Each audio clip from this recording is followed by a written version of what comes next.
These aren't just stories. They're real encounters, carefully rechecked from chilling Reddit confessions and survivor accounts. 5 separate voices, 5 unforgettable voyages, all sharing what they swore they'd take to the grave. Strange disappearances, dark corridors, whispers in the middle of the ocean, and the kind of terror that makes you question if you'll ever step on a cruise ship again. You're listening to Midnight Outcry. Dim the lights, hit subscribe, ring the bell, and don't forget to leave a comment, because once you hear these stories, you'll realize the ocean never gives back everything it takes. Story 1. I didn't board the Mariner's Crown expecting anything extraordinary. Cruises always struck me as tacky. Overpriced buffets, karaoke nights, forced smiles from crew members. But my sister Amanda had begged me to come. She'd just gone through a brutal breakup and wanted a distraction. And honestly, I needed one too. My name's Christopher Lane, 34, electrician from Pittsburgh. Nothing glamorous. My life is more wires, breaker boxes, and late-night shifts than champagne and ocean views. So when Amanda waved 2 discounted tickets in my face, I gave in. A week away from work, away from bills piling on my kitchen table, away from everything. What could go wrong? The first 2 days were fine. Too fine. Bingo in the mornings, endless seafood buffets, people tanning on every inch of the deck, the kind of cruise cliches you'd expect.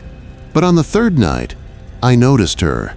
A woman standing at the far end of the upper promenade. She wasn't dressed like the other passengers, not in Hawaiian prints or sundresses, but in a faded blue coat, the kind you'd see in old photographs. Her hair was pinned up, tight, neat, and her shoes looked scuffed and out of place among the polished sandals. She was watching me. I tried to brush it off, but the more I moved around the ship, the more she appeared. Always a little out of focus, always still, always staring. Once in the dining hall, once in the glass elevator, a floor above mine, and once standing outside my cabin door at 2 a.m. That last one broke me. I bolted upright, hearing the faint scrape of shoes in the hallway. When I peered through the peephole, she was there, perfectly still, head tilted slightly, eyes wide. I didn't open the door. Couldn't. I just backed away and sat there, holding my breath, until dawn bled through the curtains. The next morning, I asked a steward casually if a woman in a blue coat was assigned to our deck. His face shifted, subtle, but enough to notice. He checked his list. Scrolled again. "There's no one by that description on the manifest, sir." I laughed it off, thanked him, but inside my stomach twisted into knots. That night, Amanda asked why I looked pale. I almost told her. Almost. But when I glanced over her shoulder, I saw the woman again. At the far end of the lounge, by the portholes. And this time Amanda turned too. "Chris," she whispered, "why is that lady smiling at you like that?" Amanda's words confirmed what I dreaded. She saw her too. I hadn't said a word about the woman. I hadn't described the coat, the old-fashioned shoes, the strange stillness. Yet Amanda leaned across the table in the lounge and whispered, "Chris, she's still staring. Don't turn around." My blood went cold. I risked a glance anyway. The woman in blue hadn't moved, still pressed against the porthole, her face pale in the dim light. But now she was smiling. Wide. Too wide. I tried to play it down. "She's probably just another passenger." Amanda shook her head. "No, there's something wrong. Her lips, did you see? They don't move right." That night, neither of us slept much. Every shuffle of feet outside the cabin made my chest seize. At one point, around 3 a.m., Amanda whispered through the thin wall from her side of the adjoining cabin, "Chris, she's outside my door." I held my breath. Slowly, I padded to my door, peered through the peephole. Empty. But when I leaned against the door, straining to listen, I heard it, a faint scraping sound, like nails dragging across metal. Long. Slow. Relentless. The next morning, I cornered the same steward. Told him, point blank, that a woman was following us. Blue coat, pale face, always appearing on our deck. He looked around nervously, like he was afraid of being overheard. Finally, he leaned close and whispered, "Sir, some passengers see things. Best not to engage. Best not to look." Then he walked away quickly, leaving me standing there with my skin crawling. Amanda didn't want to leave her cabin that night. I didn't blame her, but I insisted we go to the main theater, somewhere public, somewhere normal. I thought maybe the noise and lights would reset our nerves. It worked for a while. We sat through a comedy show, laughing louder than we needed to. I even caught myself thinking maybe we'd just been tired, hallucinating. But then, in the middle of the act, Amanda grabbed my arm hard enough to hurt. "Chris," she hissed, "look at the back row." I turned. The woman in blue sat perfectly still, her face tilted, her hands folded neatly in her lap. Everyone else laughed, clapped, shifted in their seats. She didn't move. Not once. Her smile never faded. And when the lights came up at the end of the show, the seat was empty. After the show, I couldn't shake it. Amanda wouldn't even walk back through the main corridors. She begged to take the outside promenade, even though the wind cut sharp and the sea spray soaked us both. She said she couldn't risk passing her in a hallway.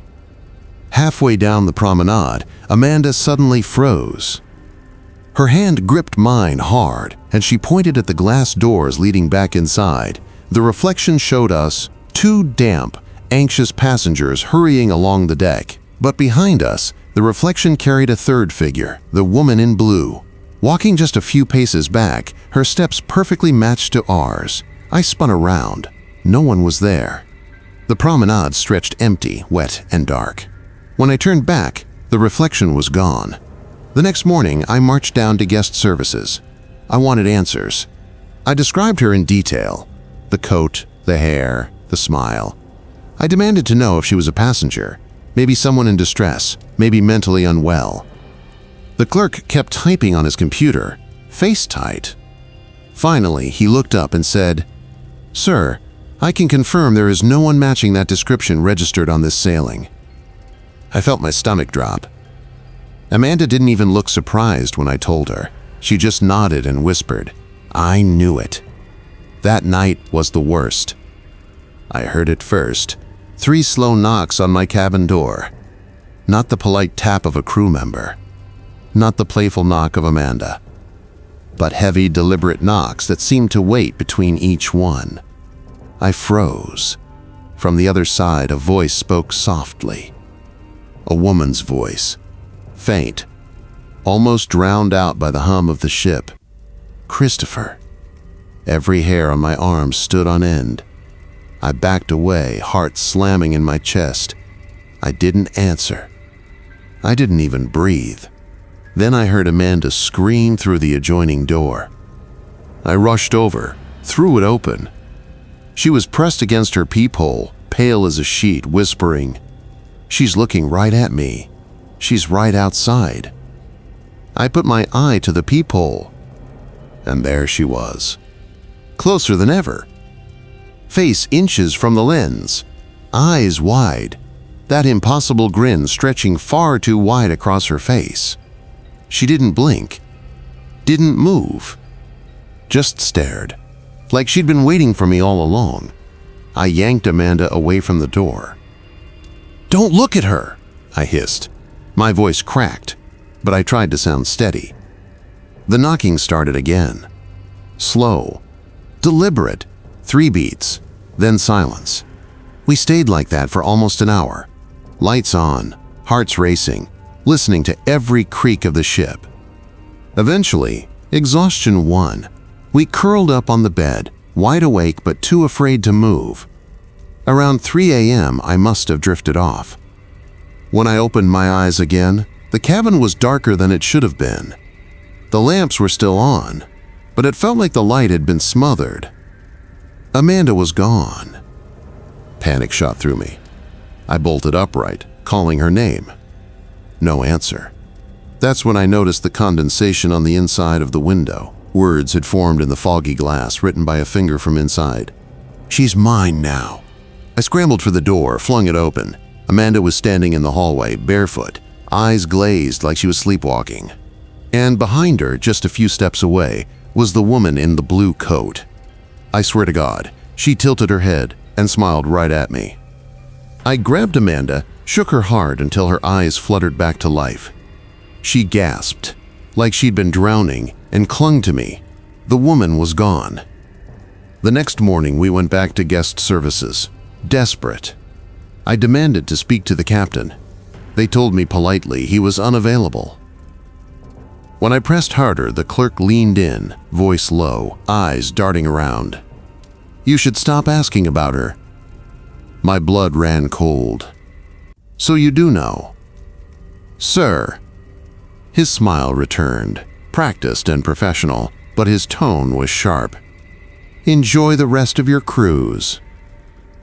That night, I tried a different tactic.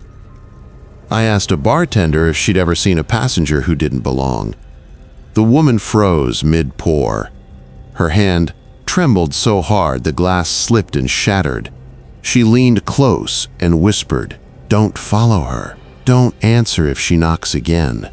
Then she walked away without finishing my order. On our last night at sea, Amanda begged to stay awake together, to keep the lights on until sunrise. But sometime past midnight, exhaustion dragged us under again. I woke up to the sound of water dripping. The bathroom door was ajar. From the crack, I could see her reflection in the mirror. The woman in blue, standing perfectly still. Only there was no one in the bathroom, just her reflection, watching us sleep. We disembarked the next morning. Amanda hasn't spoken about it since. Neither have I. But sometimes, when I walk past a window or glance into a mirror in a crowded place, I catch a flash of blue fabric. A smile that doesn't belong. And last night, in my apartment back in Boston, I heard it again. 3 slow knocks at the door. Back home, life was supposed to go back to normal. Amanda tried. She buried herself in work, forced laughs at dinners with friends, scrolled endlessly on her phone like nothing had happened. But at night, I could see it, the way her eyes flicked to the corners of the room, the way she avoided mirrors, how she jumped at the smallest knock or creak. Me? I couldn't shake it either. The cruise ended, but the cruise didn't leave.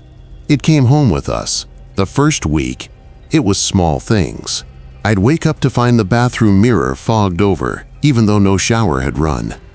I'd see wet footprints on the hardwood floor, too narrow and delicate to be mine. Amanda said it was just my imagination, but then one morning she found her phone gallery filled with dozens of blurry, dark photos. Every one of them looked like they'd been taken from the foot of our bed while we slept. Neither of us took them. One night I woke up to the sound of knocking again. 3 deliberate beats. But this time, it wasn't at the door. It was from inside the closet. Amanda refused to sleep in that room after that. We started crashing on the couch. But even there, shadows stretched too long against the walls. Reflections in the window lingered a beat too late when we turned away. And one evening, when Amanda was brushing her hair in the living room, I watched her hand freeze. Slowly, her face drained of color. "What is it?" I asked. Her eyes locked on the window across from her. "She's standing behind me," she whispered. I ran to her, yanked her away from the glass. My own reflection was there, trembling and pale, but beside it, just over Amanda's shoulder, was a woman in a blue coat. She smiled, and I swear I saw condensation spread across the inside of the glass, like she was breathing against it. I threw a blanket over the window. But it didn't matter, because later that night the blanket was folded neatly at the foot of the couch. The glass was bare again, and written across the window, fogged letters clear as day, was the same phrase from the ship, "She's mine now." I don't know how to fight this. I don't know if we ever left her behind, or if she just followed us because we saw her when we shouldn't have. But every night, when the world quiets down, I hear it again. That steady, deliberate rhythm, 3 knocks, always 3. And last night, Amanda was the one who got up to answer.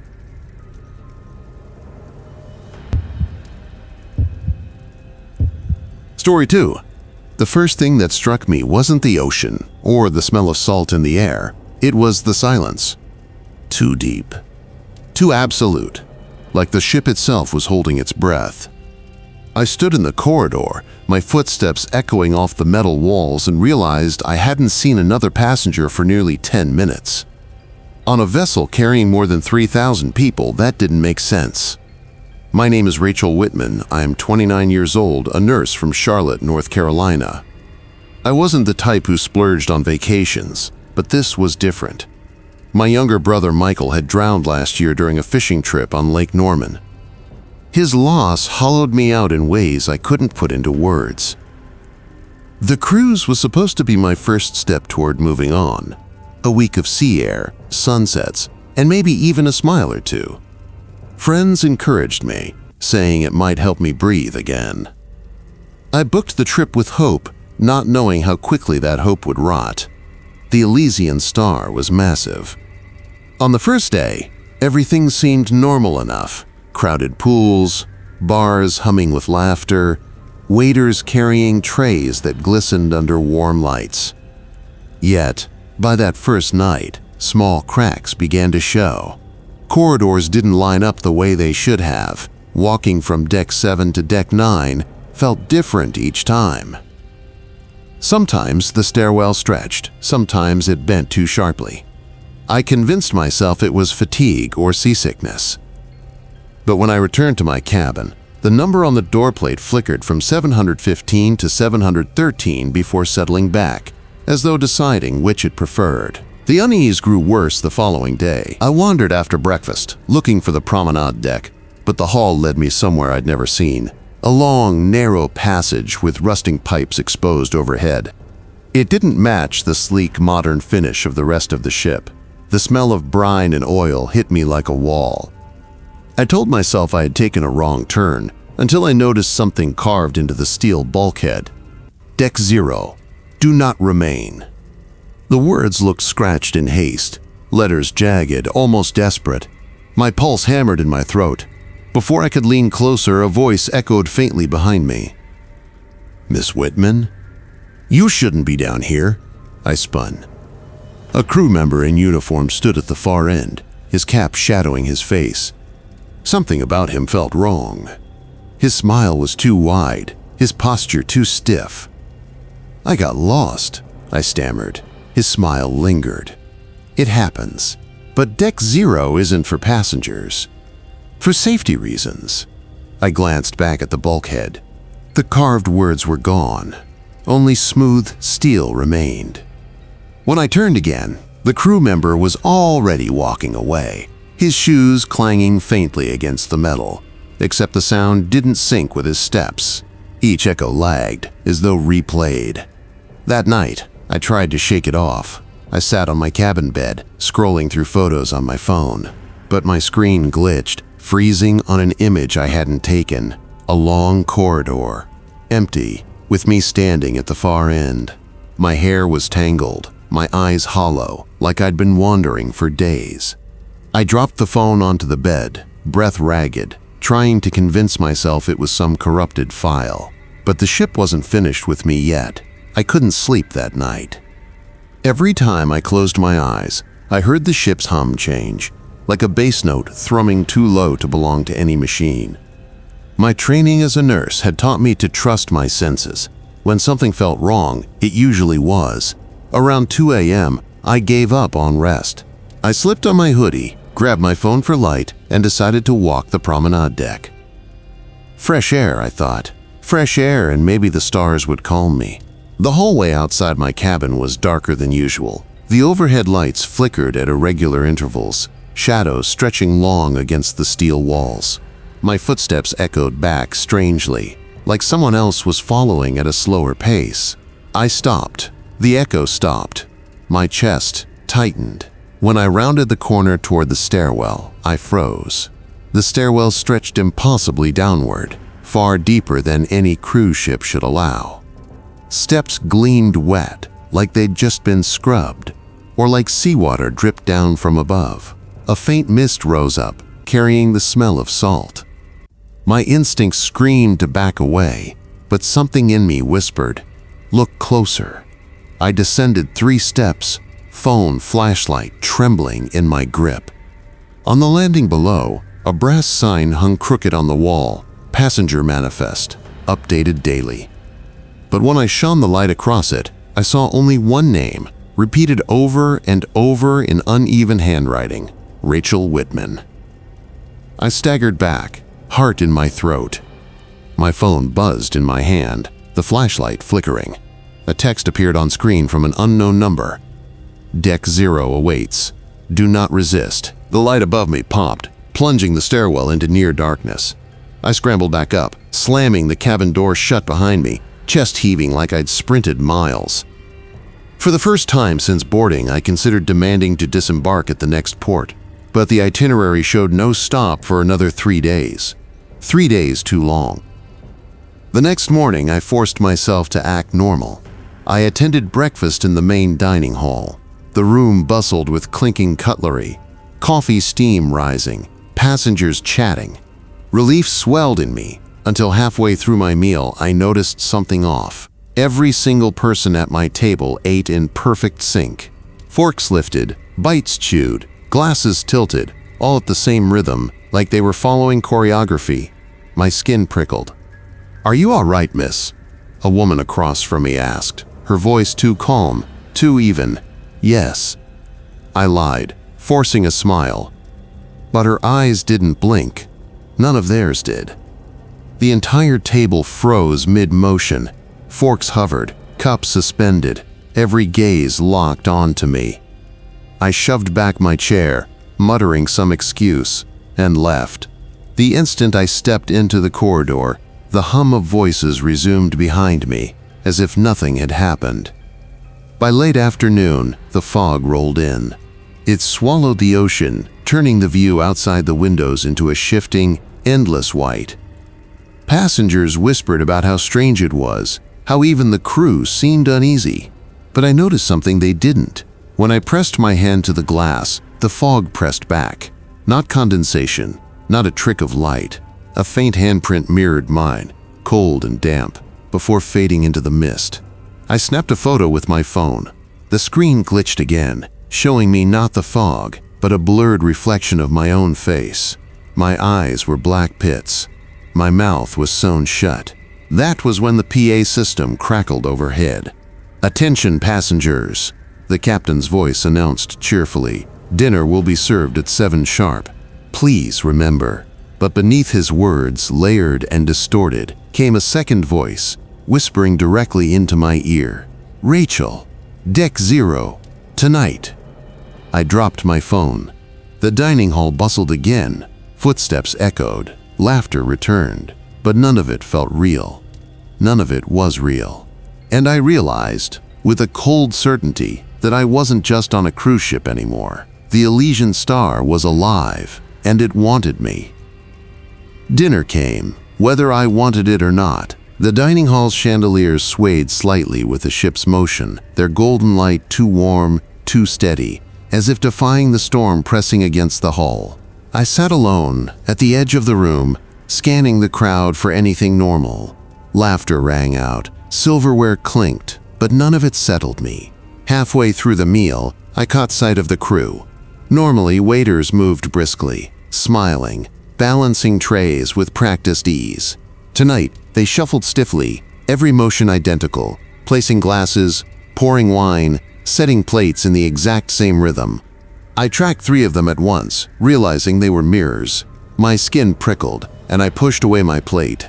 That was when I noticed the mirror at the far end of the hall. It shouldn't have been there. I'd eaten in this room the night before. No mirror, just a mural of the ocean. But now, a massive, ornate frame reflected the entire hall. Or at least, it should have. When I squinted, I realized the reflection wasn't right. In the mirror, everyone was facing me. Even those whose backs were turned in reality. Their reflections stared straight ahead, eyes locked on me, waiting. I bolted, heart pounding, knocking over a chair in my haste. No one followed. No one even seemed to notice. The mirror flickered, like a TV screen losing signal. And for a split second, I saw myself standing in the crowd of passengers, expressionless, eyes hollow, I tried to find the purser's desk, hoping for answers, or at least the illusion of authority, but the desk was empty, the computer screen glowing faintly with a login page. Behind it, a door marked Staff Only stood ajar. I hesitated. Instinct told me to leave, but curiosity, always the trait that betrayed me, pulled me forward. The staff corridor was narrow, dimly lit by buzzing fluorescents. Pipes rattled overhead. The air smelled faintly metallic, tinged with brine. I passed one door with a nameplate, Medical Bay. Another, Crew Manifest. Then one that stopped me cold, Deck Zero Access. The handle was icy cold when I touched it, as if the door led outside. I pressed my ear against it and heard a sound I couldn't mistake. Rushing water. Not like waves, not like the ocean outside. This was inside. Something slammed against the door from the other side. Once. Twice. The frame shook. I staggered back, covering my mouth to keep from crying out. Then, silence. My phone buzzed in my pocket again. One new message. Why resist? I ran. By the time I reached my cabin, I was trembling so hard I could barely fit the key card into the lock. When the door clicked open, relief flooded me. Familiar walls, my suitcase, my bed. It looked normal again, but on the desk sat a leather-bound book I had never seen before. Its cover was wet, waterlogged, but the pages inside were crisp and new. I opened it with shaking hands. Every page was filled with neat handwriting. My handwriting. The entries described everything I had just lived through. The dining hall mirror, the crew's mirrored movements, the message from Deck Zero. All of it. But the last entry chilled me most. Rachel Whitman enters Deck Zero tonight. She does not return. The lights flickered. A draft slid across the room, carrying the faintest whisper. You've already written this. If you're listening to this, take a second to subscribe to Midnight Outcry. It helps keep stories like this alive. I slammed the book shut, tossed it to the floor, and curled into bed. But sleep didn't come. Every time I blinked, I saw that stairwell stretching down forever, each step marked with my name. I had boarded the Elysian Star for peace, for healing, for silence. Instead, I had found something else. The ship wasn't taking me to islands or ports. It was taking me inward, deeper, toward Deck Zero.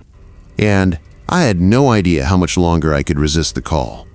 I didn't sleep that night. Not really. Every time I closed my eyes, I swore I felt the mattress shifting beneath me, like something was crawling inside the bed frame. At some point near dawn, the walls gave a faint groan, and I felt my body sway, as if the ship wasn't riding waves but circling something deeper. When I finally dared look at the clock, the numbers were wrong, not broken, just wrong. The digital display blinked. 0, 0, 0, 0, 0. Over and over. No matter how many times I smacked it, the numbers refused to change. I staggered out into the hallway, desperate for human contact, for someone to shake me out of whatever nightmare this was. The corridor was silent, carpet muffling my footsteps, walls humming faintly with the engine's pulse. A few doors down, I heard someone crying. Not weeping, not sobbing, just a low, steady whimper, like a dog left outside in the cold. I leaned closer to the door. It came from cabin 223. My hand hovered just above the handle when the crying stopped, and then the doorknob turned by itself. I bolted back to my cabin before it opened. By afternoon, I tried convincing myself I was just shaken, that stress was making shadows look darker than they were. I even forced myself to join a trivia game in one of the lounges. A group of vacationers huddled around small tables, smiling at questions about old TV shows and state capitals. But I couldn't focus. Not when I realized the hostess hadn't blinked once since I sat down. She read every question with a frozen grin, eyes wide, pupils blown, never looking at her cards, like she already knew the answers. When she called my name for the next question, I froze. Rachel Whitman, she said, her voice cracking into the mic. What year did the Elysian Star sink? The crowd laughed nervously, assuming it was a joke. But her stare locked on me. My stomach dropped. The ship hadn't sunk. Not yet. I shoved my chair back, muttered something, and left. Behind me, the hostess's laugh echoed long after I stepped into the corridor. That night, I tried again to leave the book alone. I stuffed it in the drawer, slammed it shut, and turned out the light. But when I woke in the middle of the night, it was lying open on my chest. The page was fresh. The ink was still wet. It described my walk to cabin 223, the trivia game. Even the hostess's question. And then, below it, tonight, Rachel descends. I dropped the book like it burned me. But my hand was already moving toward the door. I told myself I wouldn't open it. I told myself I was stronger than whatever was pulling me. But my legs carried me into the corridor anyway, feet bare against the carpet, like I was sleepwalking with my eyes wide open. The ship was silent except for one sound, the faint hiss of rushing water, far below. It came from the staff corridor, from the door labeled Deck 0. I reached it without remembering how I got there. This time, it wasn't locked. The handle was slick, dripping with condensation. I pulled it open, breath ragged, and stared down the stairwell. It didn't look man-made. The walls were narrow, curved, slick with something dark. The steps stretched down and down, vanishing into black water that sloshed with each roll of the ship. And carved into the wall just above the first step were words gouged deep into the metal. "Welcome back, Rachel." My phone buzzed. I didn't even want to look, but I did. A new message glowed across the screen. "You've been here before." The stairwell breathed.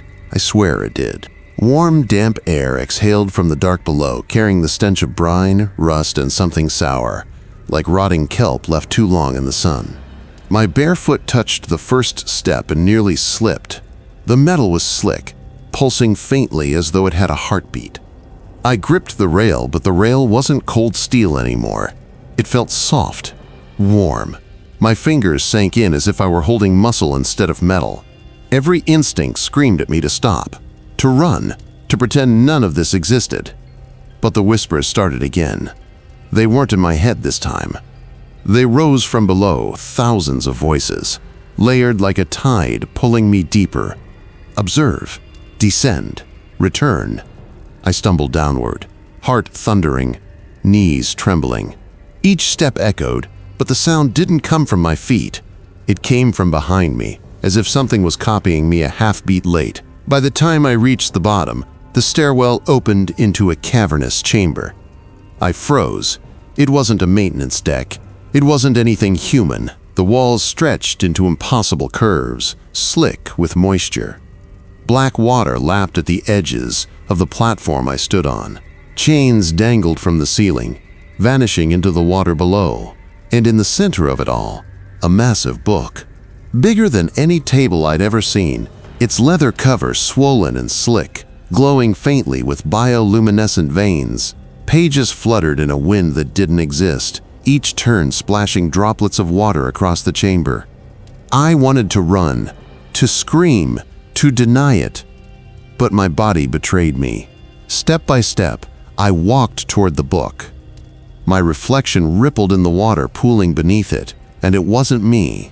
It was an older version of myself, eyes hollow, face sunken, lips whispering the words I couldn't hear. My phone buzzed again. Against my will, I raised it.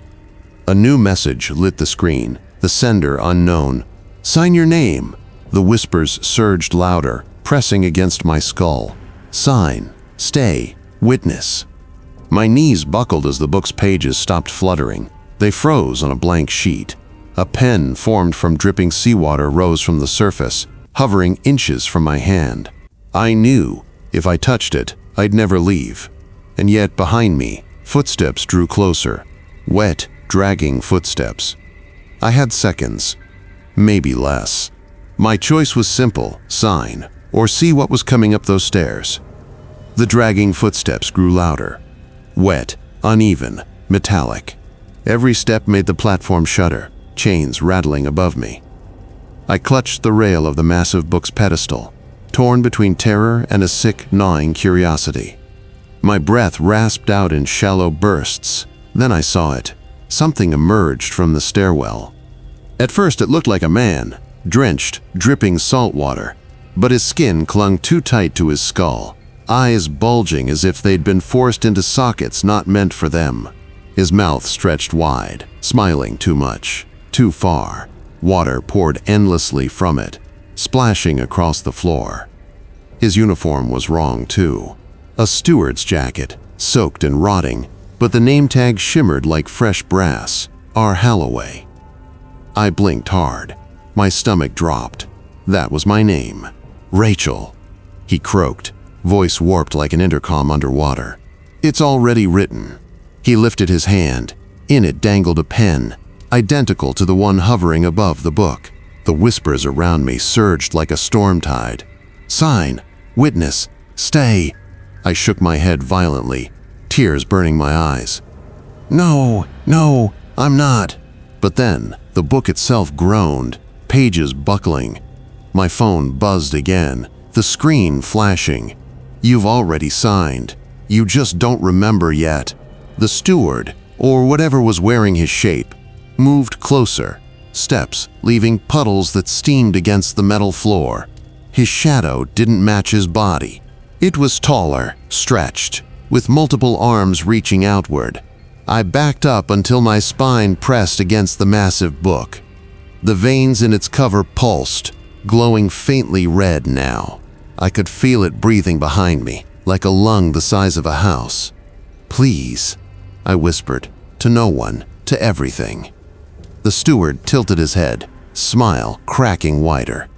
You're not a guest, you're a page. My scream caught in my throat as the pen hovering above the book pressed against my hand. Cold, wet, alive. And before I could drop it, before I could resist, my own fingers curled tight around it. The whispers drowned everything else. Right. The pen bit into my skin, the cold metal almost fusing with my bones. My hand moved on its own, dragging across the thick parchment of the living book. The ink wasn't ink at all. It was warm, thick, metallic, blood red, glistening under the weak lantern light. Rachel Halloway. The letters sprawled across the page in my own handwriting, even though I tried to fight it, tried to hold my wrist back. Each letter landed with a finality that sent vibrations through the entire chamber. The steward's smile widened until his jaw cracked. There, he rasped, water still pouring from his throat. You belong. The walls shuddered. Chains groaned. Somewhere above, the ship's horn bellowed, except it wasn't a horn. It was a chorus of screams, layered together. Hundreds of voices bound into one endless note. The pedestal sank slightly, the weight of my name dragging it lower, as though the ship itself had fed. I staggered back, clutching my chest. The pen still welded to my palm. The steward stepped closer. His shape flickered, bending. Sometimes a soaked uniform, sometimes a twisted, boneless silhouette. You'll learn soon, the book doesn't record. It creates. You're the next chapter. No, my voice cracked. I'm not staying here. I turned, sprinting toward the stairwell, slipping on the pooling water. The book's whispers chased me, overlapping into a deafening chant. Witness. Record. Never leave. The stairwell stretched impossibly long, but this time, something inside me burned hotter than fear. Rage. I gripped the pen tighter, feeling it pulse against my skin, and hurled it down the endless metal steps. The sound echoed like a gunshot. Instantly, the whispers faltered. The steward's body convulsed, flickering, glitching, as though he'd lost his anchor. He screamed, but the sound fractured into static. The book roared, its pages flapping violently, as if in protest. The floor tilted, throwing me against the wall. A hatch blew open above, spilling moonlight through. Cold, salty wind blasted down the stairwell.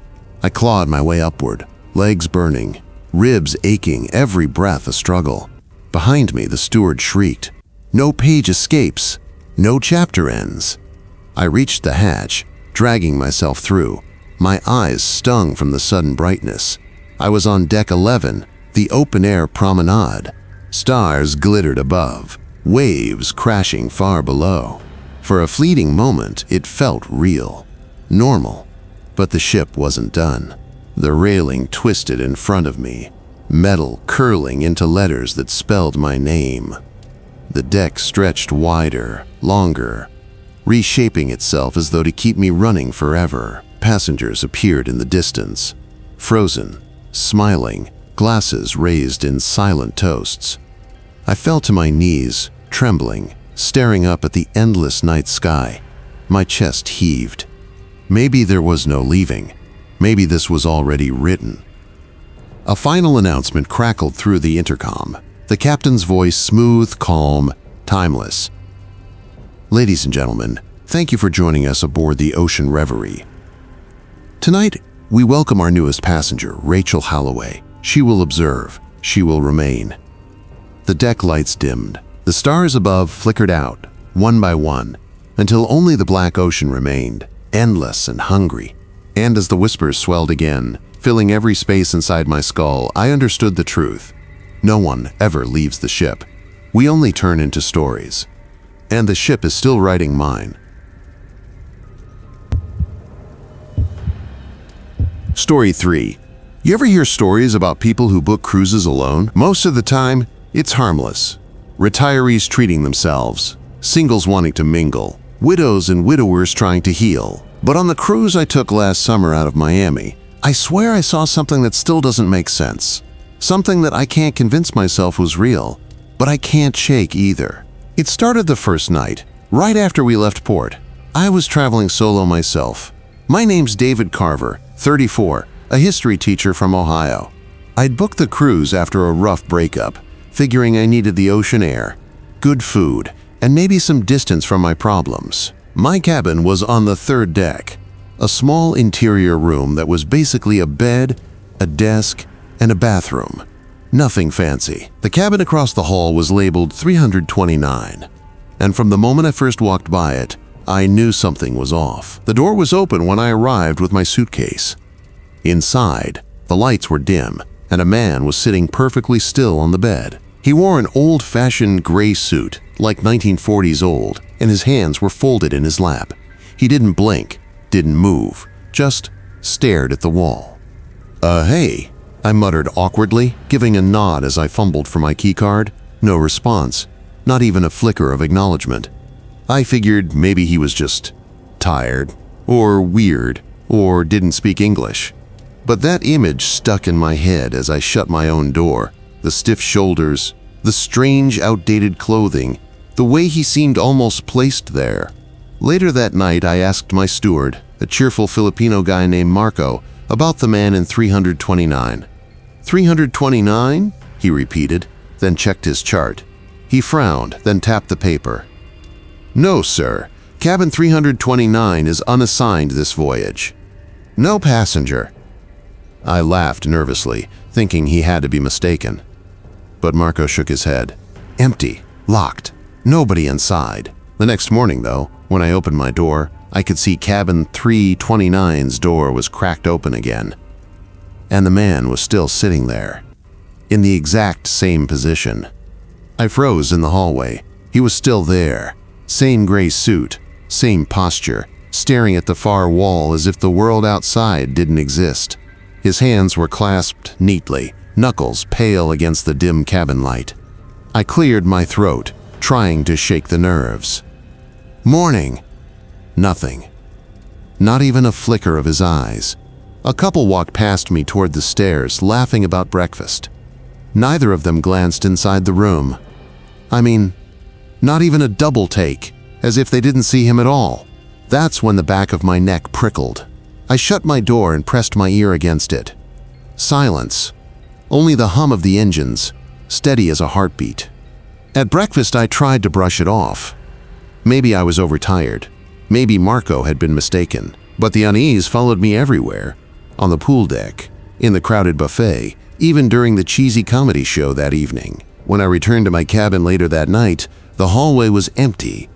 Cabin 329's door, this time, was shut. I exhaled in relief until I noticed something that made my stomach twist. Slipped halfway under my cabin door was a folded piece of paper. I picked it up with trembling hands. The paper was yellowed, the ink faded, but the handwriting was neat, almost elegant. Do not look at him for too long. The more you notice, the more he notices you. I swear, my heart stopped. I looked at the number on the paper. In the corner, faintly scrawled in darker ink, was 329. I didn't sleep that night. Every time I closed my eyes, I thought I heard something in the hallway. Slow, dragging footsteps, stopping just outside my door. And once, in the dead of night, I heard the soft click of a cabin door opening. Not mine, his. The paper haunted me the next morning. I kept it folded in my pocket, fingers brushing it every few minutes just to remind myself it was real, that I hadn't dreamed it. When I passed 329 on my way to breakfast, the door was shut tight, no sound, no sign of life. Still, I couldn't shake the memory of that man standing motionless, like a mannequin left in the wrong place. Over scrambled eggs and burnt coffee, I leaned toward Marco. "Hey, who's in 329? Marco frowned. "Nobody. It's locked. Maintenance or something." I laughed nervously. "No, seriously. I saw him. Last night. Gray suit, white shirt, just standing there." Marco's smile faltered. He set his fork down. "David, don't joke about that." "About what?" He glanced around, lowered his voice. "You know what they say about that cabin." "What do they say?" He hesitated, like he was about to tell me a secret he'd regret. Then he shook his head. "Forget it. It's stupid." But I could see it in his face. It wasn't stupid. Not to him. By evening, I worked up the nerve to linger outside 329. I pretended to check my phone, scrolling nothing, just waiting. The hallway was quiet, carpet muffling every sound. Then, soft as a sigh, I heard it. A faint scrape, like shoes dragging against the floorboards. The doorknob of 329 turned. Slowly, I stumbled back, pulse hammering. The door creaked open an inch, 2 inches. Darkness inside, and then an eye. Cold, unblinking, pale as glass, staring right at me through the crack. I swear I couldn't breathe. My phone slipped from my hand, clattering to the carpet. When I looked back up, the door was shut, and from inside came a whisper so faint, I almost convinced myself I imagined it. "I see you too. I barely slept that night." Every time I closed my eyes, I saw that pale eye in the crack of the door. It didn't blink. It didn't flinch. It just studied me. By morning, I decided I needed answers. I found one of the stewards near the dining hall and asked casually, "Hey, what's the deal with cabin 329? Maintenance issue or something?" The man's expression froze. For a second, he wasn't a steward. He was just a man caught off guard. Then his smile slid back on like a mask. "Cabin 329 is unoccupied, sir. Please enjoy your breakfast." He walked away quickly, shoulders stiff. That was the first time I realized it wasn't just me. The crew knew. Later that afternoon, I passed by 329 again. A family of 4 was walking a few steps ahead of me, the dad carrying a toddler, the mom pulling a little boy by the hand. As they walked by the cabin, the boy suddenly yanked free, stopping dead in front of the door. "Daddy?" he whispered, pointing. "That man's watching us." The father froze. His wife tugged his arm, shaking her head furiously. They didn't even glance at the door. Instead, he scooped the boy up and hurried away, without a word. My stomach turned cold. That night, I couldn't resist. I crept back to 329 around midnight, phone in hand, recording. The corridor was silent. Too silent. I raised my phone. "Okay," I whispered to myself. "If you're real, do something." For a second, nothing. Then, the door handle clicked. Slowly, my breath caught. The door swung open wider this time, revealing the man in the gray suit. He stepped out, and that's when I realized he wasn't walking. His feet weren't moving at all. His body just slid forward, smooth, mechanical, like a shadow peeled from the wall. I backed away, recording the whole thing, my hand trembling. "Who are you?" I stammered. His head tilted, neck cracking like dry wood. His face was pale, lips thin, eyes too wide. And then, in a voice that wasn't entirely his own, he said, "You looked first." "That means you stay," I bolted, sprinting down the corridor, heart pounding in my throat. When I finally stopped, gasping, my phone was still clutched in my hand. The screen had gone black. When I replayed the recording, there was nothing. Just static, my voice asking, "Who are you?" and then silence. No sliding figure, no warped voice. It was as if the ship itself had erased the evidence. The next morning, I told myself I'd imagined it. Stress, maybe. Grief, twisting my brain, but that thought shattered when I stepped into the dining hall. Conversations stopped. Utensils froze mid-air. Every passenger, dozens of them, turned their heads at once to look at me. Not all of them. Just the ones seated on the starboard side, where the windows looked out toward the ocean. Their eyes followed me with the same blank, glassy stare as the man in cabin 329. I stumbled backward, tray rattling. A woman at the nearest table whispered, lips barely moving, "Don't look back. Don't let him know you're still watching." But my reflexes betrayed me. I turned. There he was. Through the glass, beyond the deck, standing on the open ocean as if it were solid ground. Same gray suit, dripping wet, motionless. His pale face lifted toward mine. And he smiled. By that point, every corridor felt wrong.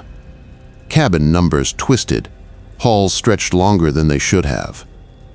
Reflections in brass railings blinked out of sync with me. Worse, other passengers started avoiding me. Conversations stopped when I approached. People got up and moved. It was as though they knew what I'd seen. The ship wasn't just trapping me with him, it was making me a carrier. That night, lying in my cabin, the intercom crackled. The captain's cheerful voice announced the evening entertainment schedule, but layered beneath it, like a bad audio track, was the same warped whisper I'd heard in the corridor. "Stay! Witness! Observe!" I slammed the phone receiver down. The whisper didn't stop. It was coming from inside the room. From the closet. The closet door rattled, faint at first, like something brushing against it from inside. I froze, sheets pulled up to my chest. My breath caught somewhere between my lungs and throat. Another scrape, slow, deliberate. I forced myself to move. My feet hit the carpet, trembling as I crossed the room. Every step felt like walking into my own grave. I gripped the handle. "Just close," I whispered. "It's just close." But the second I pulled the door open, the air shifted, cold and damp, carrying the brine of the ocean. Inside, it wasn't my closet anymore. It was cabin 329. The same stripped-down walls, the same damp carpet, the same faint stench of mildew. And there, slumped in the chair, was him, the man in the gray suit, his head lolled up, eyes glassy, water dripping down his face though he didn't move. Why? His voice was broken, stretched thin. "Did you let it sail without me?" I stumbled back, heart slamming against my ribs. My closet door swung wide, the hinges groaning.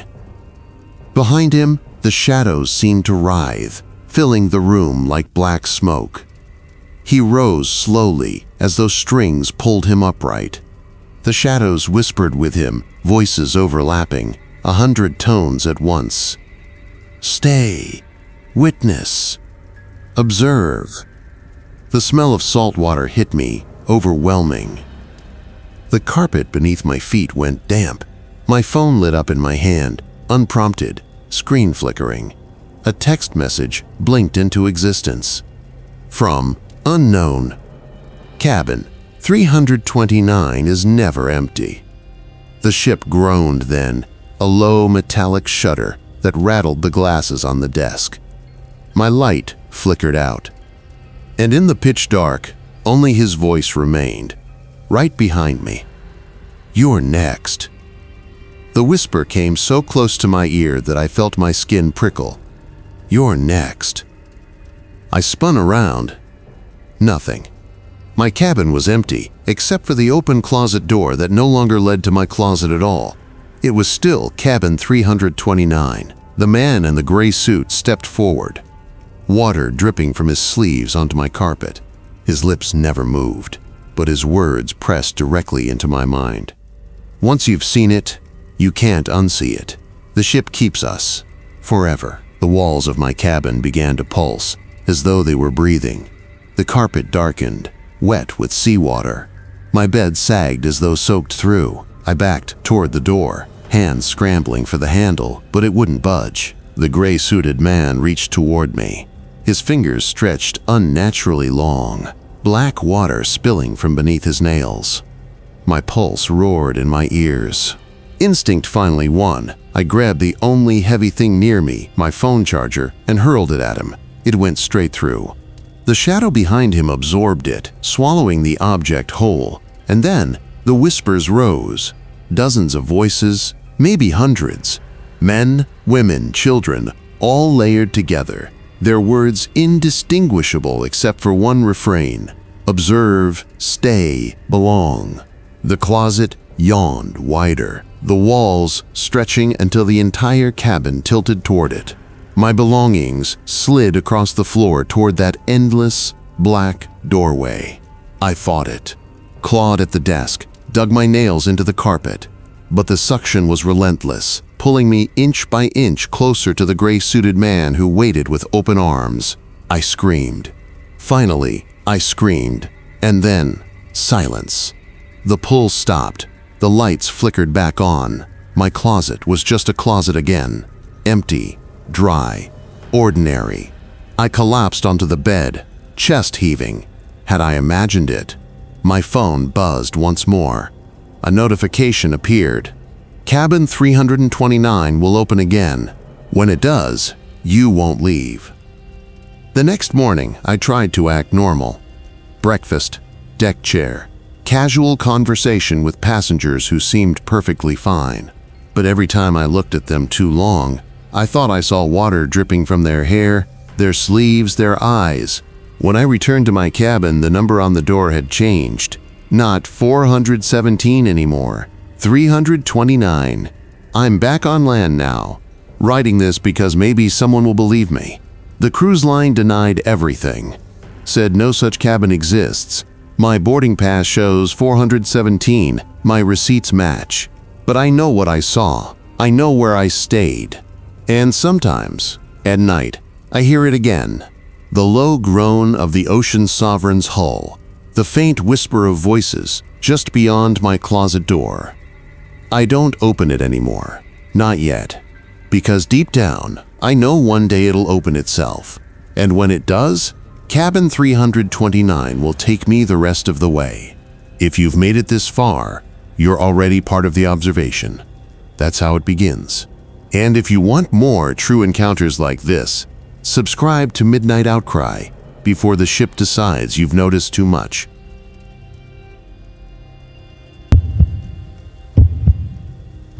Story 4. I remember the first night on that cruise, standing on the outer deck with the ocean stretching out in every direction, and feeling an unshakable certainty that something was wrong. The ship looked beautiful, glowing with its neon lights against the black water, but there was a heaviness in the air, like the ocean itself was holding its breath. My name is Michael Carter, I'm 34 years old, and I work as a paramedic in Denver, Colorado. I'd booked this cruise not because I wanted a vacation, but because I needed to clear my head. 6 months earlier, I'd lost my younger brother in a car accident. He'd been my best friend, and when he died, I couldn't shake the guilt that maybe, somehow, I should have been able to save him. Everyone told me I needed a change of scenery, and my mother, of all people, was the one who handed me the cruise brochure, saying, "Michael, go, please. Don't drown in this grief." So here I was, on a week-long Caribbean cruise, trying to force myself to feel alive again. I told myself I'd use the time to relax, maybe meet new people, maybe even rediscover some sense of joy. But deep down, I already knew I wouldn't find peace on this ship. What I found instead was something else entirely. The first strange thing happened before we even left port. I was dragging my suitcase down the long, narrow hallway toward my cabin when I noticed a woman ahead of me. She was dressed in old-fashioned clothes, like something you'd see in the 1950s. A pale blue dress with white trim, her hair pinned up in curls. She was standing at the door of a cabin, number 412, just a few doors down from mine. For a moment, I thought maybe there was some kind of themed event happening, but what froze me was how she looked at me. Not just a casual glance. Her eyes locked on mine, sharp and unblinking, as if she'd been waiting for me. Then she opened the cabin door, slipped inside, and the hallway was empty. I paused outside my own cabin, room 416, and stood there for a full minute, my hand on the keycard, wondering why her stare had rattled me so badly. It wasn't just her clothes or her silence. It was the way she seemed too still, like someone pretending to be alive. Inside my cabin, I tried to shake it off. I unpacked, went to dinner, even chatted with a few fellow passengers. The ship was buzzing with excitement. Kids running around, couples drinking cocktails, retirees comparing travel stories. Everything looked normal. Yet the image of that woman in the pale blue dress stuck in my mind. That night, around 2 a.m., I woke up to the sound of someone knocking on my cabin door. It wasn't a soft knock. It was slow, deliberate. 3 knocks. Pause. 3 more. I froze in bed, my heart hammering. Nobody would be visiting at that hour. For a long moment, I didn't move. Then, gathering what little courage I had, I crept to the door and peered through the peephole. The hallway was empty, but as I stood there, holding my breath, I caught it, the faintest reflection of movement. Down the corridor, near cabin 412, I saw her again, the woman in the blue dress, standing with her back to me. This time, she didn't move at all. I blinked, and in that single second, she was gone.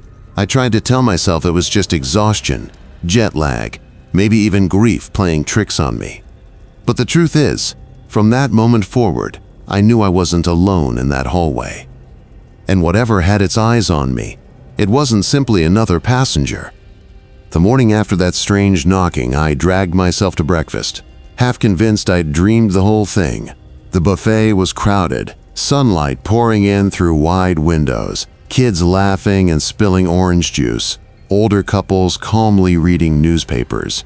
The normalcy should have comforted me, but it didn't. I scanned every face I passed, searching for her, the woman in the blue dress. She wasn't there, no trace of her. And for a while, I let myself believe that maybe she wasn't real, just some fragment of my grief-laden mind. Then, I overheard something that chilled me. 2 women were talking at the next table. One leaned closer to the other and whispered, "Did you hear about the woman last night?" Cabin 412. Someone swore they saw her wandering the halls again.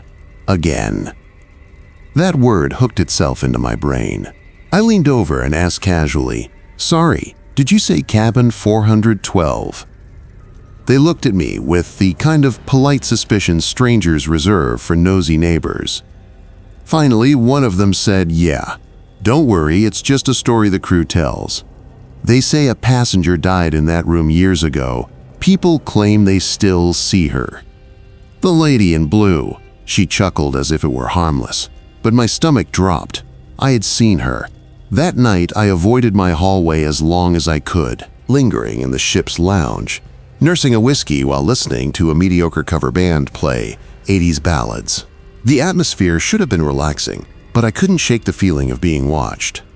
Every time I glanced toward the mirrored walls, I half expected to see her reflection staring back. When I finally made myself walk back to my cabin, the hallway felt wrong. Too quiet. The usual low hum of the ship's engines seemed muted, as if sound itself had thinned out. My footsteps echoed sharply against the metal walls. As I reached my door, I froze. Cabin 412's door stood wide open. The lights inside were off, the space beyond swallowed in darkness. No part of me wanted to look. Every rational bone in my body told me to swipe my card, shut myself in my room, and forget what I saw. But curiosity, stupid, reckless curiosity, drove me closer. "Hello?" I whispered, stepping cautiously toward the door. The air changed immediately.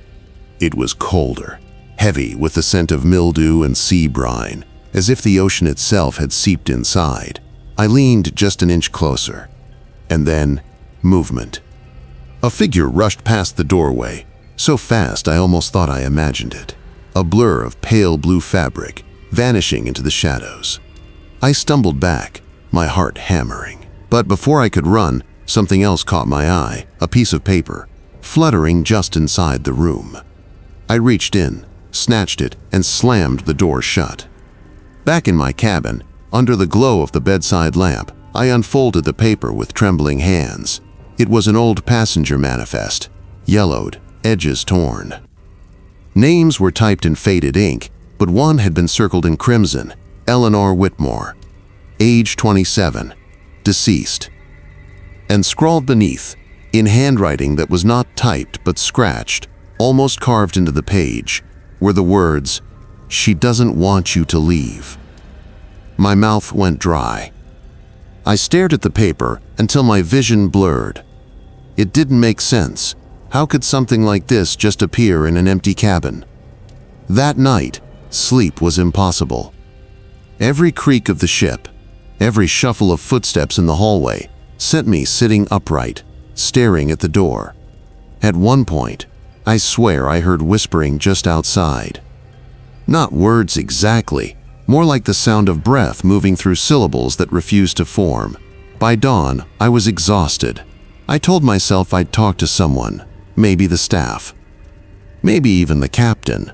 But by the time the sun rose, a darker realization had already rooted itself in my chest.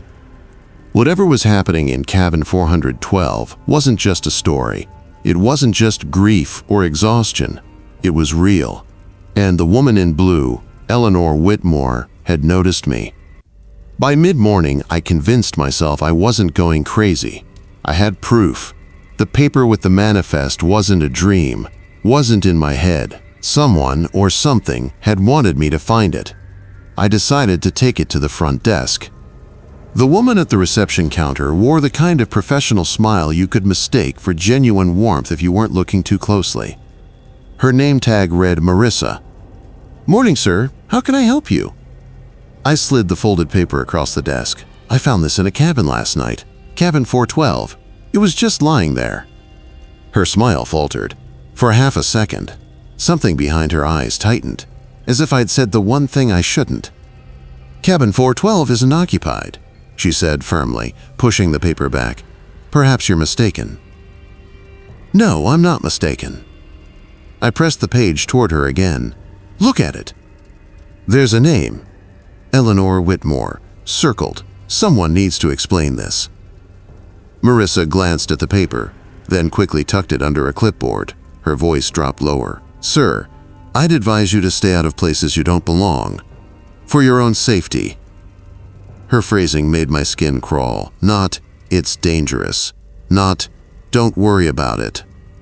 She had said, "For your own safety." I leaned in. What happened to her? To Eleanor? But Marissa's smile snapped back into place like a mask. "Enjoy the pool deck, sir. Lunch is served until 2. She turned away, conversation over. I walked off, pulse racing, feeling like every eye in the lobby followed me. That night, I stayed away from my cabin as long as I could. I wandered the upper deck, watching the waves, the endless black of the ocean pressing against the horizon. A cold wind whipped across my face, carrying the smell of salt and diesel. That's when I heard it, footsteps behind me. I turned. A woman in a blue dress stood near the railing, facing the water. Her hair was dark, lifted slightly by the wind. "Eleanor," I whispered before I could stop myself. Her head turned. Slowly. Too slowly. When her face came into view, I staggered backward. Her eyes weren't eyes at all, but black voids, deep as the water below. Her mouth opened, but no sound came out, just a faint hiss, like steam escaping a kettle. I blinked, and she was gone. Only the railing remained. The sea beyond churned violently, as if something had just slipped beneath the surface. I ran back inside, chest heaving. The corridors felt narrower than usual, the overhead lights buzzing faintly. When I reached my cabin, I froze. Someone had slipped something under my door. It was another piece of paper. This one was written in the same carved handwriting as before. She follows those who notice her. The staff cannot help you. Do not go near the water. My hands shook as I held it. Who was writing these? A passenger trying to warn me? A crew member playing some cruel joke? Or Eleanor herself? That night, as I lay in bed, I couldn't close my eyes. The hum of the engine seemed louder than ever, vibrating through the walls, through my bones, and beneath it, faint but unmistakable, came the sound of breathing. Not mine, not outside, but from the corner of the room. I turned slowly, every nerve in my body screaming. The chair in the corner wasn't empty anymore.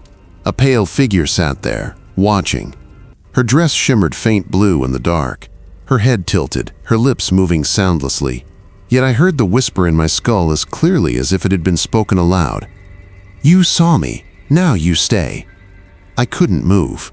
My body had locked itself into the mattress, chest hammering, throat tightening, like I was being strangled by my own fear. The figure in the chair didn't blink, didn't breathe. Then, blink. Her eyes weren't black voids anymore. They were mine, my own brown eyes staring back at me from her face. I jerked upright, scrambling for the light switch. My fingers fumbled on the wall. When the lamp flared on, the chair was empty. Only a faint wet imprint remained on the fabric, as though something damp had been sitting there for hours. I pressed myself against the wall, heart racing. Sleep was out of the question. I stayed awake all night, the lamp buzzing, every creak of the ship amplified, until I thought the walls themselves were whispering. By morning, I couldn't take it anymore. I stormed down to the lobby. Marissa was at the desk again, smiling that same glassy smile. "I want answers," I snapped. "Eleanor Whitmore. Why is her name on the manifest? Why is she in my cabin?" Her smile didn't fade this time. If anything, it widened. "Sir, you really should let these things go." I slammed my hand on the counter. "No! Tell me what the hell is happening on this ship." Silence stretched. The few passengers in the lobby looked away, like they hadn't heard a word. Marissa leaned closer, her perfume sharp and cloying. "Sir," she said softly, "you're drawing attention to yourself, and attention is what she wants." Her eyes flicked over my shoulder. I turned. At the far end of the lobby stood Eleanor, soaked to the skin, dress clinging to her body, water dripping onto the carpet. She raised her head slowly, her lips moved. "Michael, my name, clear as day." And yet, not a single other person in the lobby seemed to notice. I backed away, nearly tripping over my own feet, and bolted up the stairs. The corridors blurred together, numbers on the doors twisting, glowing faintly like they'd been painted fresh. I reached my cabin, shoved the door shut behind me, and leaned against it, gasping for air. That's when I heard it. A soft splash. I froze. The sound came from my bathroom. Another splash, followed by the slow creak of the faucet turning on by itself. Water began to trickle, then pour. I stepped forward cautiously, every nerve in my body screaming. The bathroom door stood half open. Steam curled from the edges. I pushed it open. The tub was filled to the brim, water spilling over the sides onto the tile. And in the water, hair floated. Long, dark hair spreading like ink. A pale hand broke the surface, gripping the edge of the tub. Then another, and slowly, Eleanor pulled herself up, her face dripping, her empty eyes locking onto mine. Her voice was a gurgle, water spilling from her lips. "You saw me. Now the sea will take you too." I stumbled backward, hitting the wall so hard the air left my lungs. Eleanor's wet hair clung to her face as she dragged herself out of the tub, water splashing across the floor. The sound wasn't right. It wasn't footsteps. It was like something sloshing inside her, each movement echoing like hollow waves in a cave. I bolted. The cabin door stuck for a second, swollen from moisture, then burst open. I ran into the corridor, slamming the door behind me. My shoes squeaked on the damp carpet. Damp. It hadn't been wet before. Down the hall, passengers passed casually, laughing, talking. None of them reacted to the water seeping from under my cabin door. None of them noticed the sound of footsteps following me. Slow. Deliberate. I reached the stairwell and nearly fell headfirst down the steps. My breath tore at my chest. My only thought, I need help. Someone has to see this. The dining hall was crowded. Families, couples, retirees playing cards. Everything looked normal. Too normal. I pushed through until I spotted the cruise director, a man named Rogers, giving a cheerful speech near the buffet. I grabbed his sleeve. "Please, listen. There's someone. There's a passenger. She shouldn't be here. She's in my cabin." His face stiffened. His smile faltered just a fraction. Then he leaned into the mic. "Ladies and gentlemen, we hope you're enjoying your evening. Remember, some passengers may feel disoriented during the first nights at sea. If you need assistance, our staff are here to help." He was looking right at me, saying it to me, and no one else batted an eye. My stomach dropped. That's when I saw her. Eleanor, standing at the back of the room, soaked, staring. And this time, others noticed her, but not the way I expected. One by one, passengers turned their heads toward her, then toward me. Their smiles never wavered, their eyes glassy, as if they'd been waiting for this moment. I ran. I don't remember how I got there, but suddenly I was on deck 9, the one Marissa had said was off limits. The doors were chained, but they rattled open under my hands like they'd been expecting me. The deck was silent, empty, the air thick with salt and fog. I walked forward, drawn by a faint glow at the far end. A logbook sat on a stool, pages fluttering though there was no wind. I leaned closer. The last entry, passenger Michael Harris. Cabin 6 to 241. Witnessed her. Marked for retrieval. I froze. My name. My cabin. Behind me, chains clinked. Water dripped. I turned. Eleanor stood there, smiling now, teeth too sharp, eyes hollow. Crew members flanked her, their smiles identical, their skin slick, as though seawater pulsed beneath it. "Welcome, Rogers," voice boomed, though his lips never moved. "Observation feeds the vessel. You belong here now." The fog surged forward. The deck tilted. The sea swallowed the horizon. The last thing I heard wasn't Eleanor's voice, or Rogers. It was my own, whispering, "You shouldn't have looked at her." The Ocean Sovereign docked a week later. Families disembarked. Laughter, chatter, relief. Cabin 6 to 241 was reported empty. Just an unmade bed, damp sheets, and a faint smell of seawater, but the manifest still listed me. Michael Harris, passenger aboard. And beneath that, in faint, bleeding ink, "Do not open the door after midnight."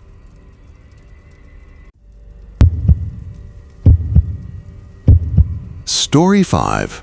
I didn't believe in bad omens until the first night at sea. 3 knocks on my cabin door. Not loud, not frantic, just steady, intentional. I froze, staring at the handle. My cabin was small, tucked on deck 4 near the stern. Hardly anyone passed this hallway. I hadn't spoken to a single person since boarding, hadn't even unpacked fully. But those knocks kept coming. I'm Daniel Carter, 34, paramedic from Ohio. Booked this cruise on the Elysian Star after a brutal winter and a string.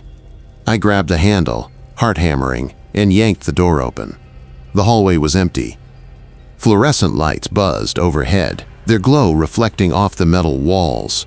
No footsteps, no shadows, just silence, so absolute it felt staged.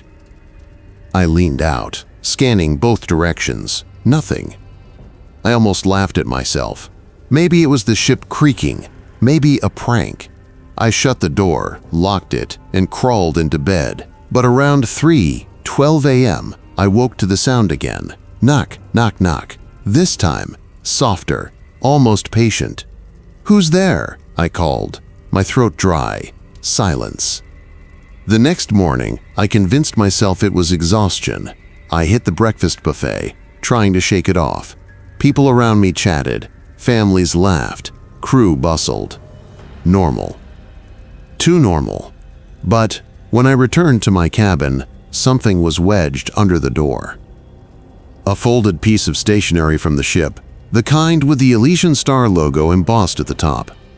In neat, unfamiliar handwriting, it read, "Cabin 427. Midnight. Don't come alone." I swallowed hard.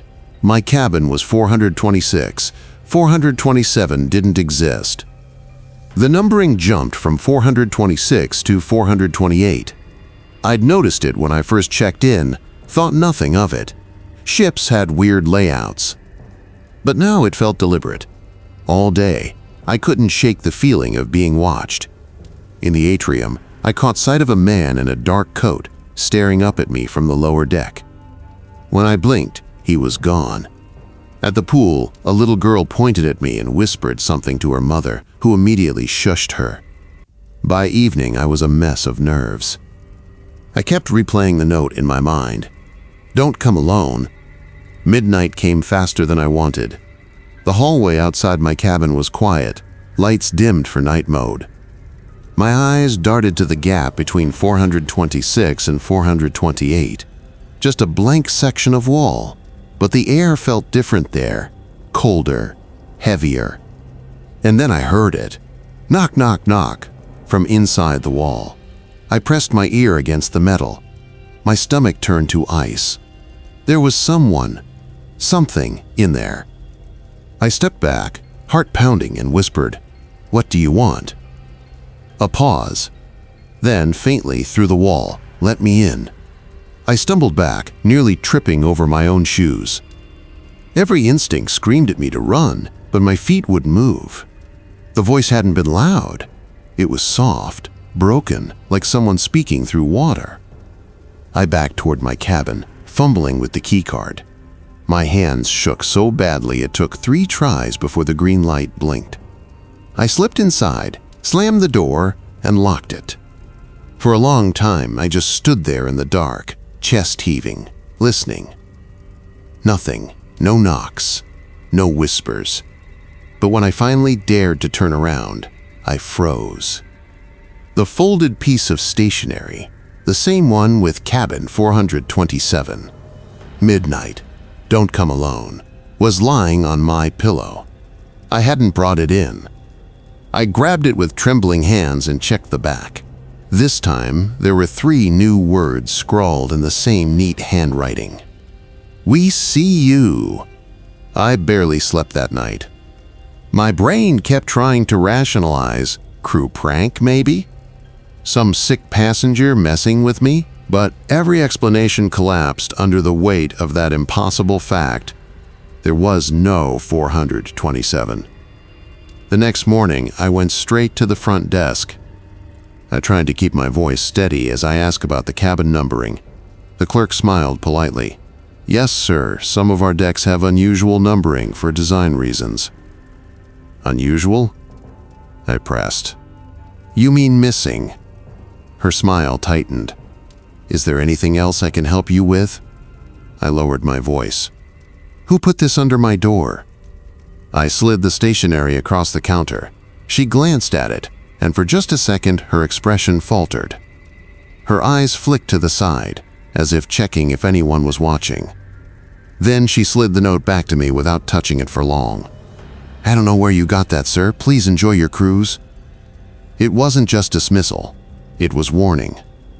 All day I felt eyes on me, crew members who seemed too watchful, guests who went silent when I walked by. At lunch, a waiter leaned close when setting down my plate and whispered so quietly, I almost thought I imagined it. "Don't open the door again." I didn't plan to open that door again. I swore to myself I wouldn't. But the note on my pillow burned in my pocket like a brand. And curiosity, the kind that's been both my undoing and my only defense my whole life, kept pulling at me. I told myself I'd only step into the corridor, only peek, then go straight to the bridge or the bar or anywhere with people and normal noise. Anything but whatever this ship wanted me to see alone. The corridor smelled like floor polish and salt. It felt colder than the rest of the ship, and there was a thin mist clinging to the baseboards, almost like breath. Cabin numbers glowed in the dim light. 410, 428, 430, and then a blank stretch of door faces with nothing at all, just a seam in the wall. I stood in front of that seam for a long time, palms sweating, listening to the engines hum like a sleeping animal. When I finally put my hand to the seam, the metal was warm, warmer than it should have been. It thrummed under my fingers like a heartbeat. A scraping sound came from 2 doors down, not knocks. Something dragging along the floor. I held my breath and the scraping stopped. The silence afterward was so loud I could hear my own blood. Then right beside me, as if a whisper had become a presence, the voice, low, close, said, "You're not supposed to be here." I spun. No one. But out of the corner of my eye, the hallway lengthened, the lighting stretching into a perspective that shouldn't have fit on the deck. I stepped forward and felt the floor tilt just enough to make my stomach lurch. On impulse, I pulled my phone out. Useless, no service, but the camera still worked. I filmed the seam, the blank stretch instead of numbers, the trembling vapor. The footage would probably corrupt in the morning. Still, seeing the world through the little screen steadied me, made this feel like evidence instead of madness. 3 doors down, a cabin door stood slightly ajar. Through the slit, I could see a lamp, its shade flickering, and the corner of a photograph on the dresser, a family on a dock, smiles frozen in film. The light inside the room made the photograph glow with a warmth that didn't belong to the rest of the deck. I reached for the knob and felt that cold, hollow dread tighten like a noose. Before my hand touched metal, the photograph on the dresser shivered like a leaf in wind and slid open to reveal a folded Polaroid beneath. My name was on the back, in handwriting I didn't recognize. I didn't remember walking into that room. I didn't remember taking that photograph. My legs wanted to run, but my feet were rooted in the corridor. Something moved behind me. I didn't turn. I heard the shuffle of an old coat brushing along the carpet, the soft slide of shoes that knew the deck too well. "You're seen," someone breathed. It wasn't angry. It was intimate. I thought about the front desk clerk's eyes flicking sideways, the waiter who wouldn't look me in the face. The crew weren't ignorant. They were complicit or terrified, maybe both. The thought settled like dust in the back of my throat. Someone had to be watching. Someone had to be keeping the ledger of who boarded and who didn't leave. I slid the Polaroid into my pocket. It went cold, as if the paper itself was saturated with ocean chill. My hands were shaking as I left the room and shut the door quietly. I pressed my back against the wood and slid down to the carpet, knees drawn up, breath rasping. The corridor hummed. The hum settled into a rhythm I could map to a heartbeat, then to a phrase, tap, pause, tap, tap. The sound came from somewhere below, as if the ship itself were tapping out a message in Morse. I stood, walked. As I passed each doorway, the faces in the small windows, if there were windows, stared back at me, blank, lacquered expressions.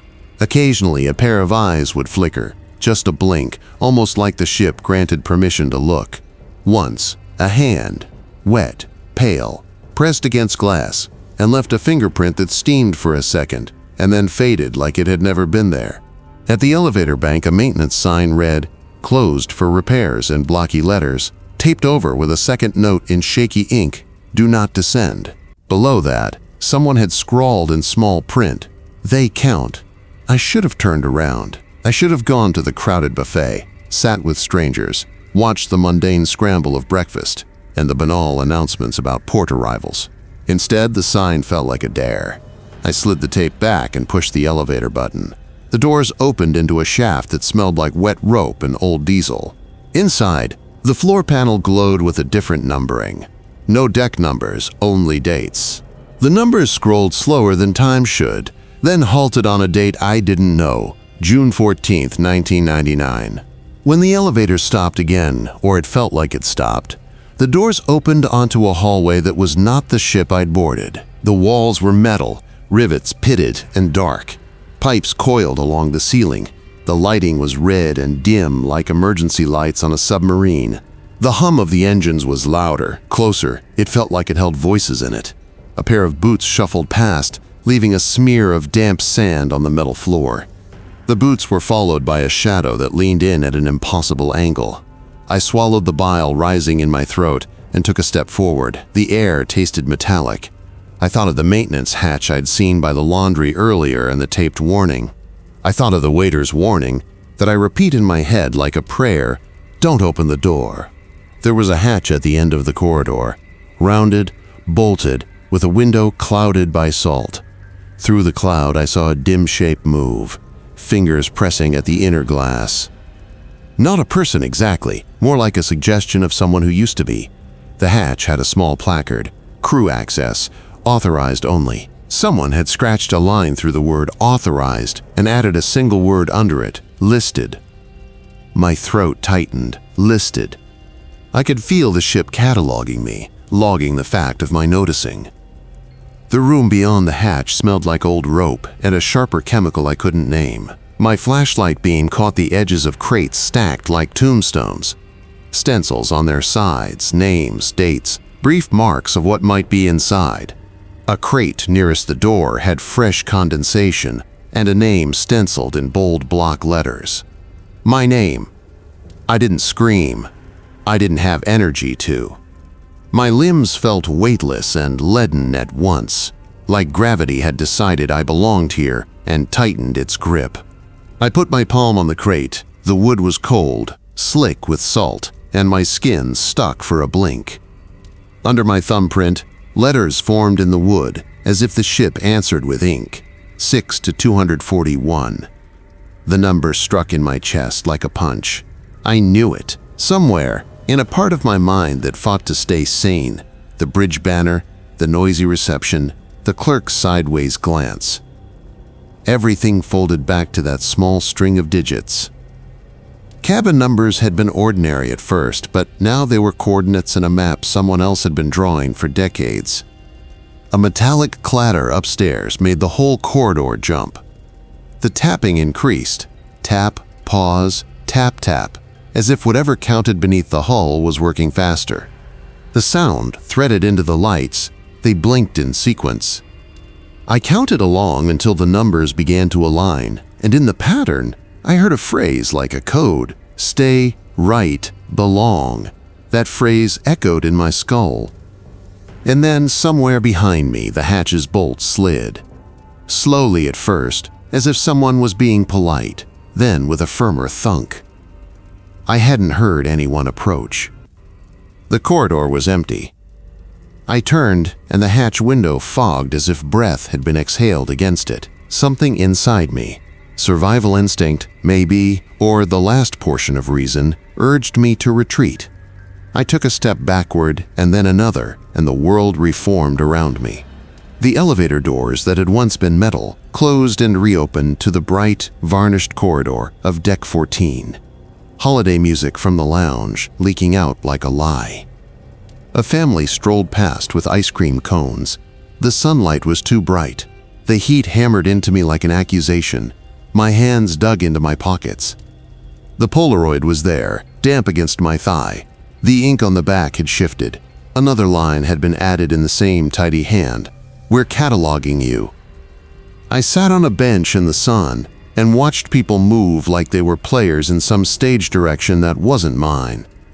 I wanted to shout, to tell them the ship kept crates of people's names, that the maintenance halls hummed with counting, that someone had written my name onto rough wood like a future they'd planned for me. But who would believe me? Who had the authority to pull the steel skin back and check? There was one person, though, a woman in a passenger uniform, who smiled at me from the buffet line with an expression that did not reach her eyes. She held my gaze a second too long, and then, as she reached for a plate, she mouthed the words, never breaking fluid movement in her hands. "Leave. Don't write. Leave where?" I wanted to ask, leave before what? But by the time I rose to follow her outside for answers, she was gone. The path she'd been standing on had spectators, the usual mass of tourists and sunburned couples, yet none of them seemed to register her absence. It was as if her leaving was a glitch overwritten by the program of the ship. I pressed my palms to my temples, and for the first time wondered if staying silent was safer. If the ship fed on being noticed, then what was my role in its appetite? I thought of the clerk's sideways glance again, of the waiter's whisper. They all behaved the same way in the end, eyes averted, motion continued, warnings lodged just under civility. Maybe they were protecting me, or maybe they were cataloging me with a tenderness that made my skin crawl. Night came anyway. The ship's lights softened into amber. Above, the sky was an ocean-black slick, stars smeared by mist. I walked the deck because motion felt safer than stillness. The Polaroid in my pocket was a hot weight now, pulsing against my thigh. Every 10 steps I'd glance down, expecting the number to be different. Always the same. My name, my face half, the back, a script that knew my secrets before I did. At midnight, the announcement came over the PA, the usual practiced voice telling passengers of the late-night piano in the lounge, a little moonlight cruise, safety reminders. The words were a lullaby slipped under a nightmare. I sat on a bench near the stern and watched the sea as if I could memorize its ordinary movements to ward off the extraordinary. The ship sighed. The lights along the rail blinked once, then twice in a quick staccato. Tap, pause, tap, tap. The sound came from under the deck. I felt it in my boots more than I heard it. Then, a soft scrape of shoes across metal behind me. I didn't turn. I could feel the presence the way you feel a draft along your neck before a window opens. A shadow slid along the deck and paused. The polished brass of the rail reflected a shape that wasn't mine. A man in a dark suit, indistinct at the edges. The kind of figure that belonged more to old photographs than to late-night cruise decks. He was closer than he had any right to be. "You shouldn't have seen the crates," a voice said in the shadow's wake. It wasn't malicious, only a certain tired, inevitable tone, like a fact being announced. "But now you have." I wanted to stand, to proclaim I would not be cataloged, that no wood or painted number would claim my name. The bravado fell away like ashes. For the first time in the entire voyage, I felt as if the ship and I were in conversation, and the ship knew more about me than any person I'd ever trusted. "You can run," it said, that voice in the air, or in my head, I couldn't tell which. "You can scream, you can write it down, or you can step inside the light and be useful."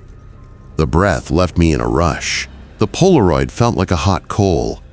I understood, horribly, what it wanted. Witnesses. That was its currency. Attention recorded and returned as something that kept the hull warm, and the voices whispering. Cataloged lives, carefully folded into crates stacked out of sight. The maintenance corridors, the crew hatches, the dates on the elevator. Everything a filing system for what happened when you watch too closely. The man in the suit dissolved into the reflection of the water as if the ship had blinked. In his place, on the bench beside me, a small ledger lay open. My name in block letters. Below it, a neat timestamp, exactly midnight. Under the timestamp, 3 columns, OBSERVED, written, /transferred, with the first 2 boxes checked, the third empty. I clenched my fists until my nails hurt. The ship breathed around me, patient and enormous, like a thing that had waited a long time for a new entry in its ledger. Somewhere on deck, someone laughed, a bright, oblivious sound of people who didn't know they were elements in a filing system. It felt obscene. I rose, the bench scraping, hands cold, and took the ledger. The paper felt dry, too dry for being out at sea. The empty transferred box stared back at me like an ultimatum. I had choices. They were not good ones. I could put the ledger back, go to the crowded buffet in the morning, laugh and play the role of tourist until the ship tired of me. I could seek out the clerk and demand answers and watch as her eyes skittered away and the smile flattened tighter than before. Or I could write, join the records, and change the course of the thing that fed on watching. My pen was in my pocket. It had been there from the start, an old habit, notebooks, lists, evidence. The ship had fed on my noticing, but maybe my writing could be an offering that didn't end me. Maybe writing down what I saw, what I felt, what it took from me, could be the kind of witness that set something in motion. I sat back down, the ledger balanced on my knee. The bench creaked in a way that sounded almost like a warning. I dipped the pen. The ink met paper. My hand hovered over that empty box in the transferred column. If I checked it, would that be submission or completion? Would checking that box release whatever the ship kept inside the crates, or would it bury me deeper? The pen touched paper.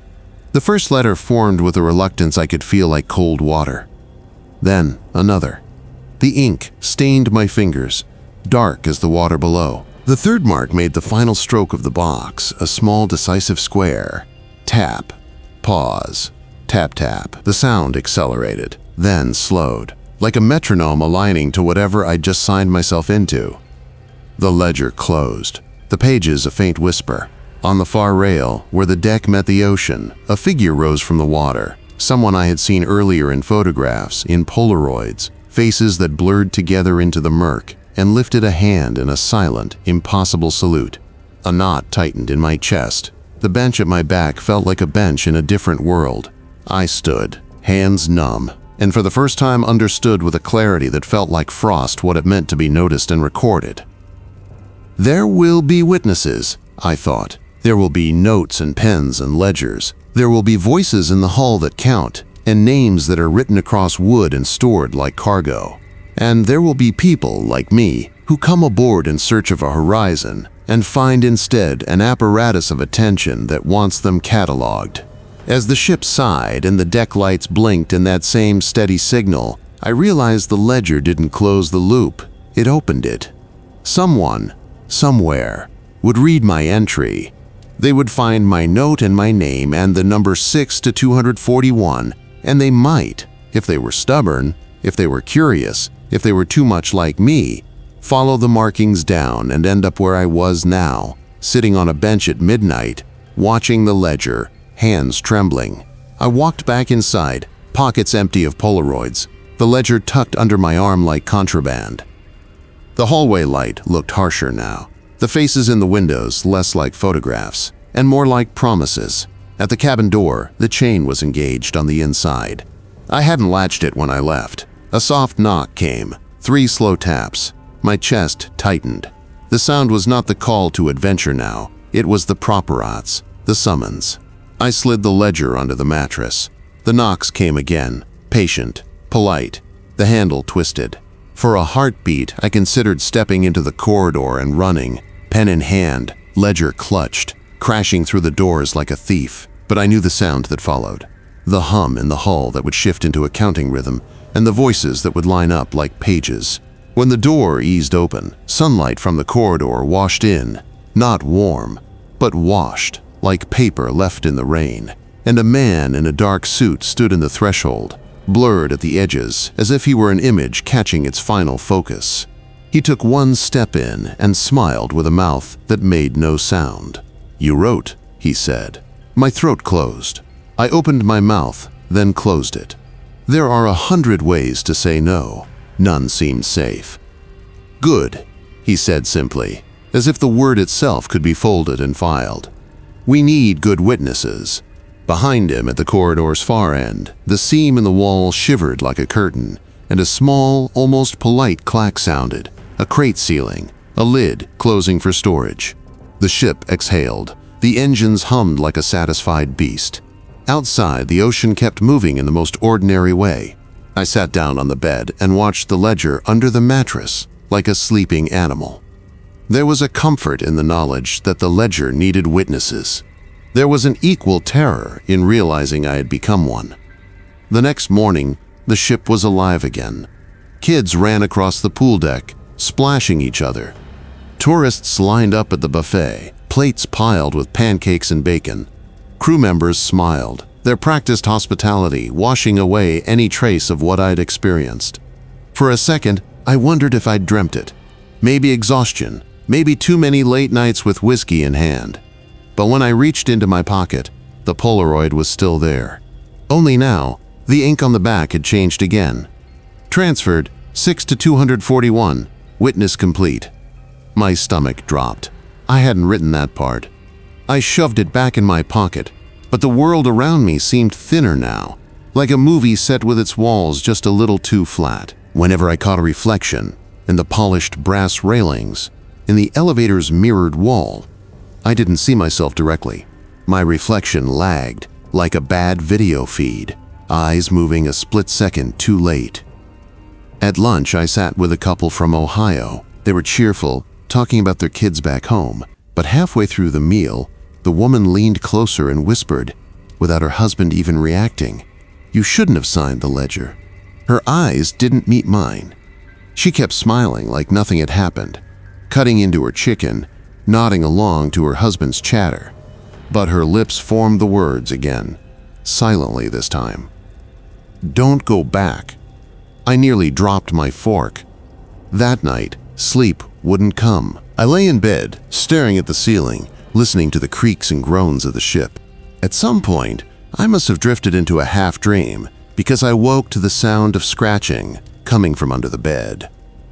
My blood ran cold. Slowly, I leaned over, lifted the blanket edge and peered beneath. The ledger was there, not under the mattress anymore, but on the floor, pages wide open. The paper moved, though no hand touched it, ink crawling across the surface, forming words that weren't mine. Next witness arriving, June 14th, you will guide. I slammed it shut, shoved it back under the mattress and sat up, chest heaving. That's when I realized this wasn't about me escaping anymore. I wasn't just cataloged. I'd been recruited. The Ocean Sovereign didn't just want observers, it wanted keepers. And whether I liked it or not, I was one now. So when the announcement came over the PA about new passengers embarking tomorrow morning, I felt something shift inside me. A whisper, not from the ship this time, but from my own thoughts.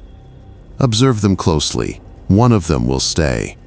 If you're listening to this, if you've ever thought about taking a cruise, be careful. Pay attention to the walls, the reflections, the doors that don't lead where they should. And if you find a ledger with your name in it, don't write. Because once you do, you're not just a passenger anymore. You're part of the ship. Forever.